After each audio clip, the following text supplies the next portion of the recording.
আমি নোয়াখালী থেকে পঁচিশ সকাল 5টা ফজরের নামাজ পড়ছি। এই 14 গ্রামের আগে আমজাদ বাজার, ওখানে নামাজ পড়ি, তো ওখানে পড়ছি। চাকে যখন আমার এই ব্যানারটা দেখি, ওরা সব বুঝে গেছে যে আমি ঢাকা যাইতেছি। আমরা জানি আলহামদুলিল্লাহ, আমাদের মনের একটা ইনশাল্লাহ, মনে যে ইনশাল্লাহ ভালো আছে, ইনশাল্লাহ ভালো হয়ে যাবে। দোয়া হলো সবচেয়ে বড়। আল্লাহ তাআলা রাব্বুল আলামিন মনে করেন 18 কোটি মানুষ, 18 কোটি মানুষের মধ্যে মনে করেন যে 18 কোটি মানুষের কাঁদতেছে, দল মত নির্বিশেষে। সবচেয়ে যারা বিএনপি, আজকে মনে করেন আমি ছোট্ট একটা আপনার উদাহরণ দিই। আমি নোয়াখালী থেকে 25 সকাল 5টা ফজরের নামাজ পড়ছি।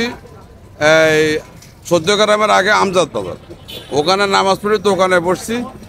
চাকে যখন আমার এই ব্যানারটা দেখি, ওরা সব বুঝে গেছে যে আমি ঢাকা যাইতেছি। কিন্তু ওখানে যে 6-7 জন, কমসে 10 জন লোকে কিন্তু বিএনপি দানের শেষ, কিন্তু আমার থেকে 4 পয়সা নেয়।